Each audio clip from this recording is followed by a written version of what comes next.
qui tombe un vendredi, en somme un long week-end. Espérons que vous profitez de ces moments de repos. Bienvenue dans ce nouveau numéro de 7 sur 5. Nous ouvrons ce résumé de l'actualité de la semaine par la visite du chef de l'État en Arabie Saoudite et en Turquie. Sur invitation de son Altesse royale, le prince héritier Mohammed Ben Salman Al Saoud, le président de la République, était en visite en Arabie Saoudite du 27 au 31 octobre 2024. Cette visite a été rythmée par des rencontres bilatérales avec les autres autorités saoudiennes et sa participation au Future Investment Initiative Forum, un événement mondial réunissant des leaders politiques et économiques pour discuter des enjeux de l'investissement à l'échelle mondiale. Sur place, le chef de l'État et son épouse ont effectué leur Umrah. Actuellement, ils se trouvent en Turquie pour une visite officielle jusqu'au 2 novembre. Le ministre de l'Énergie, des Mines et du Pétrole et son homologue de la formation professionnelle, Moustapha Ndiack Sarré, ont signé mercredi une convention. L'objectif est de promouvoir la formation professionnelle dans le secteur de l'énergie.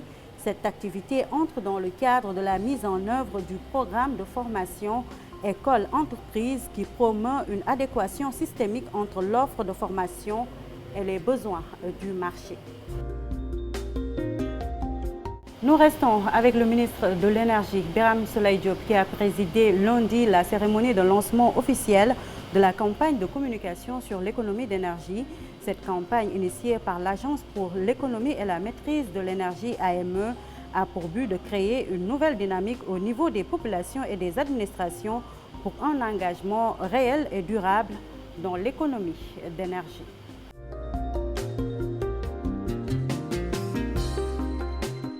Plus de 90 milliards ont été mobilisés depuis 2014, date de création du 3FPT dans la formation professionnelle, et 394 992 jeunes ont été formés, a déclaré mardi le directeur général du 3FPT, Dr Babo Amadouba. Plusieurs activités sont inscrites dans le cadre de la célébration des 10 ans du Fonds de financement de la formation professionnelle et technique.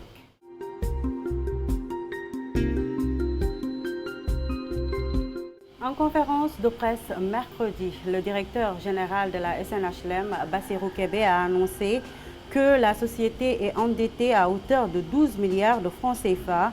Selon lui, l'audit effectué depuis sa prise de fonction en mai 2024 a révélé beaucoup de dysfonctionnements dans la gestion de l'entreprise.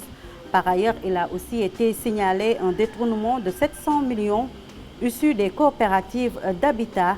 Ainsi, il annonce un plan de redressement d'ici 2025.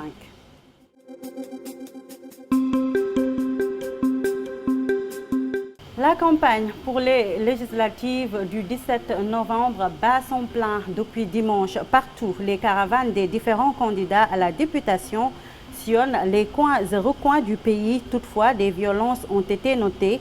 Le siège de Tahaou à Dakar a été incendié. Le cortège de la tête de liste du parti PASTEF, Ousmane Sonko, a aussi été attaqué à Koungheul, faisant plusieurs blessés, dont Malik Gakou, un des alliés du parti. À cet effet, le ministre de l'Intérieur et de la Sécurité publique a appelé les responsables de partis politiques et de coalitions de partis à faire preuve de responsabilité et de retenue. Je vous le disais tout à l'heure, ce vendredi, c'est un jour férié et c'est la Toussaint. Comme son nom l'indique, c'est la fête de tous les saints, fête d'obligation célébrée le 1er novembre en l'honneur de tous les saints qui n'ont pas été canonisés et précédant le jour de la commémoration des fidèles défunts ou fête des morts. Pour l'agenda de ce week-end, notez que demain, en prélude à la COP29 prévue du 11 novembre au 22 novembre à Bakou, l'association Vacances Vertes, en partenariat avec les jeunes volontaires de l'environnement du Sénégal, organise la 4e édition de la Marche des femmes pour le climat ce samedi 2 novembre. Le rassemblement est prévu au rond-point Sam. C'était tout pour ce numéro de 7 sur 5. Rendez-vous la semaine prochaine. Je vous laisse suivre la vue de la semaine. Excellent week-end. Au revoir.